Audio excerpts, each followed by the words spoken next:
Hello everyone, welcome to NTV business. నేను మీ రమ్య చౌదరి. హైదరాబాద్లో real estate తీసుకున్నా కానీ, ల్యాండ్స్ చూసుకున్నా కానీ ఆల్రెడీ ఒక మిడిల్ క్లాస్ వాళ్ళకి అందని ఎత్తులో ఉన్నాయి. ఇప్పుడు అలాంటి సిచ్యువేషన్లో మళ్ళీ ల్యాండ్ ప్రైజెస్ పెరుగుతున్నాయని వార్తలు వినిపిస్తున్నాయి. సో ఎందుకు మళ్ళీ ఇప్పుడు ప్రైజెస్ పెరిగే ఛాన్సెస్ ఉన్నాయి అనేది మనతో షేర్ చేసుకోవడానికి నంది రామేశ్వరరావు గారు ఉన్నారు. టెడెక్స్ స్పీకర్, లెజెండరీ అవార్డ్ గ్రహీత. వారితో మాట్లాడదాం. Hi sir. హైదరాబాద్లో ఒక 200 గజాలు కొనాలంటే అసలు మిడిల్ క్లాస్ వాళ్ళకి ఇంపాసిబుల్ థింగ్ అది. అంటే కొంచెం దూరం వెళ్ళినా కానీ, సిటీకి కొంచెం దూరం వెళ్ళినా కానీ చాలా ప్రైజెస్ ఉన్నాయి, కొనుక్కోలేకపోతున్నారు. అదొక కలగానే మిగిలిపోయింది. సో మిడిల్ క్లాస్ వాళ్ళు ఇప్పటికే కొనలేని పరిస్థితిలో ఉంటే ఇంకా ప్రైజెస్ పెరిగినాయి సార్ ల్యాండ్లవి. ఇప్పుడు ఒకవైపు రియల్ ఎస్టేట్ చూసుకుంటే అంతా పడిపోయింది అనే వార్తలు వినిపిస్తున్నాయి. ఇలాంటి సిచ్యువేషన్లో మళ్ళీ రియల్ ఎస్టేట్లో ల్యాండ్ రేట్లు పెరుగుతున్నాయి అని కూడా వినిపిస్తుంది. సో ఇందులో ఏది కరెక్ట్ అంటారు? అంటే ఈ ప్రస్తుతం ఉన్న పరిస్థితులు ఎవరికైనా ఇంపార్టెంట్ ఏంటంటే విటమిన్ ఎం, మనీ. ఇంతకుముందు సామెత ఉండే తెలుసా, మనీ మేక్స్ మెనీ థింగ్స్. నేను దాన్ని క్వైట్గా స్లైట్గా ఆల్టర్ చేసి money makes all things, everything. Yes. ఎందుకనంటే ప్రస్తుత పరిస్థితుల్లో ఇండియాలో లేకపోతే బయట ప్రపంచంలో కూడా గవర్నమెంట్ సర్వైవ్ అవ్వాలి, స్కీములు ఇవ్వాలి, ఇన్ఫ్రాస్ట్రక్చర్ ఇవ్వాలంటే డబ్బులు కావాలి. ఓకే. డబ్బులు కావాలంటే మరి ఏదో ఒక పద్ధతి. ఇప్పుడు ఒకప్పుడు అగ్రికల్చర్, తర్వాత మెడికల్, ఫార్మా, తర్వాత సివిల్, ఎలక్ట్రానిక్స్, మెకానికల్, ఎలక్ట్రికల్ ఇవన్నీ ఉండేవి. దాని తర్వాత ఐటీ వచ్చింది. ఐటీ తర్వాత కంప్యూటర్స్ వచ్చాయి. కంప్యూటర్ తర్వాత లేటెస్ట్ ఏఐ, ఆర్టిఫిషియల్ ఇంటెలిజెన్స్. ఇవన్నిటికీ మించిపోయింది రియల్ ఎస్టేట్. రోటీ కపడా మకాన్, తిండి బట్ట గుడిలో 33% మనమే. ఓకే. అందుకని నేను రియల్ ఎస్టేట్లోకి వచ్చాను. రెవెన్యూ గవర్నమెంట్కి ఎక్కడ వస్తుంది? ఈ ఒక్క నిర్ణయం, రేట్లు పెంచాలనే నిర్ణయంతో 1500 కోట్లు దాదాపు వస్తుంది గవర్నమెంట్. 1500 కోట్లు. అంతకుముందు హెచ్ఎండి పరిధి పెంచడం కొన్ని వేల కోట్లు వచ్చాయి. ప్రైస్ పెరుగుతుంది కదా. అయితే దీని వెనకాల ముఖ్య రీజన్ ఏంటంటే ప్రముఖంగా చూసుకుంటూ వ్యత్యాసాలు, బ్లాక్కి వైట్కి మధ్య వ్యత్యాసాలు చాలా దూరం ఉంది gap. Okay. 7.6% registration stamp duty కడుతున్నాం. ఇప్పుడు ₹1 నువ్వు ఒక 100 కోట్లకి ఒక పర్సన్ ల్యాండ్ కొనుక్కున్నాడు 100 ఎకరాలు. మన రిజిస్ట్రేషన్ ఎంత చూపిస్తుంది తెలుసా? 10 కోట్లు చూపిస్తాం. మనం ఇచ్చేది 100 కోట్లు, 10-15 కోట్లే చూపిస్తాం.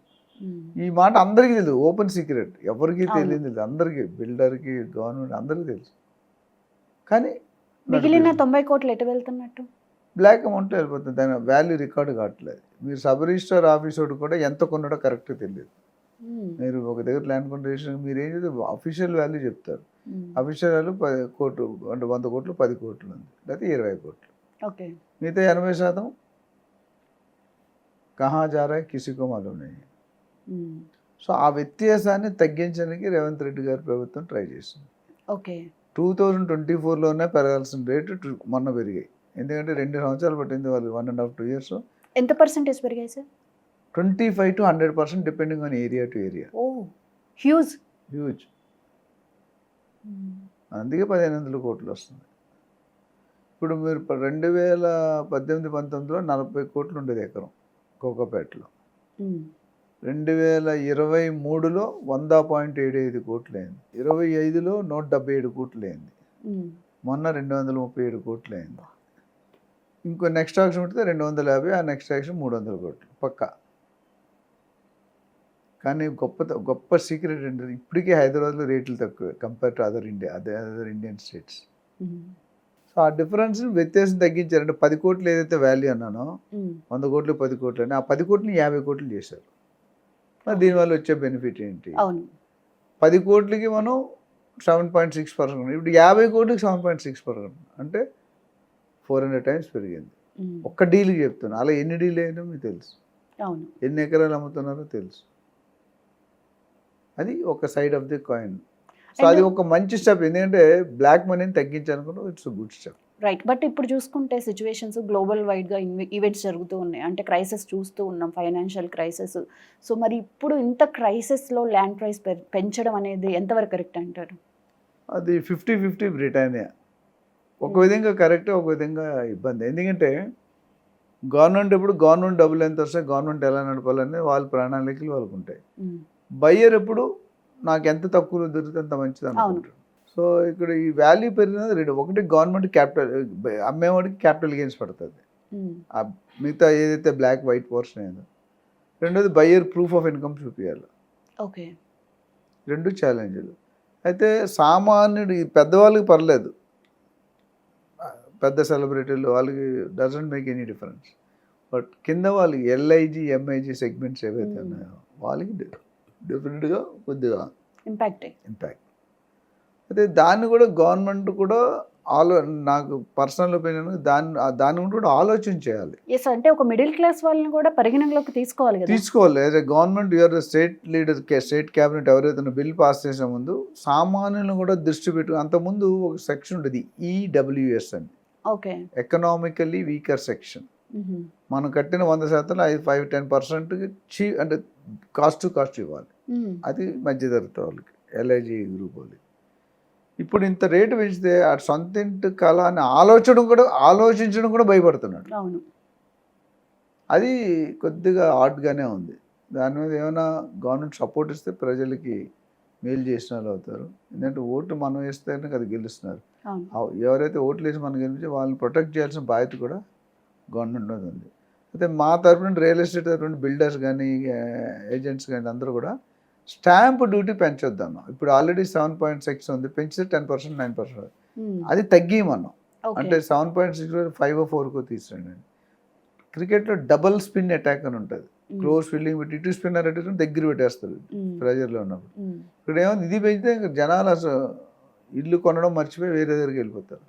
ఏ బంగారం లేకపోతే బాండ్స్లో వెళ్ళిపోతారు. ఎందుకంటే this no more profit. First కొనుక్కోలేడు, కొనుక్కుంటే కట్టుకోలేడు, కట్టుకుంటే రిజిస్ట్రేషన్ డ్యూటీ కట్టాలి అని మనం సంబంధించాం. ఐ థింక్ క్రెడై, నారాయణకి అందరూ కూడా బాడీలు రిప్రజెంట్ చేస్తున్నాయి. We might wait for some good news. మనం చెప్పలేము. అది చేసే కొంత గుడ్లో మెల్ల అంటారు, కొంతవరకు రిలీఫ్ రావచ్చు. ఎందుకంటే ప్రస్తుతం రియల్ ఎస్టేట్ గత 2 సంవత్సరాల పైన 2-2.5 సంవత్సరాలు అవుతుంది. ఐసీయూలో ఉన్నారు బయ్యర్స్, బిల్డర్స్. ఐసీయూ ఉంది, ఇంటెన్సివ్ కేర్ యూనిట్. వాళ్ళు ఇప్పుడిప్పుడే గత 2-3 నెలలు కొద్దిగా పికప్ పికప్ అవుతుంది, అయింది అనుకుంటే లీడ్స్ జనరేట్ అవుతున్నాయి. మళ్ళీ ఈ వార్డు జనరల్ వార్డు నుండి కంప్లీట్ జనరల్ వార్డు రాలేదు, ఐసీయూ నుండి నెక్స్ట్ వార్డు ఉంటుంది మధ్యలో. ఆ వార్డుకు ఉన్న వాళ్ళు మళ్ళీ ఐసీయూకి వెళ్ళిపోతున్నారు, విచ్ ఈస్ నాట్ 100% రైట్ అని మాకు అనిపిస్తుంది. మాకు గవర్నమెంట్కి ఏ ఛాలెంజ్లు ఉన్నాయి అనేది, గవర్నమెంట్ ఇబ్బంది పడుతుంది, మరి బయర్స్ అంత ఇబ్బంది పడుతుంది. మీకు కొనుక్కునే వాళ్ళు ఉంటే కదా రిజిస్ట్రేషన్ అయ్యేది. కొనుక్కునే అయితే మీకు రెవెన్యూ పడిపోతుంది కదా.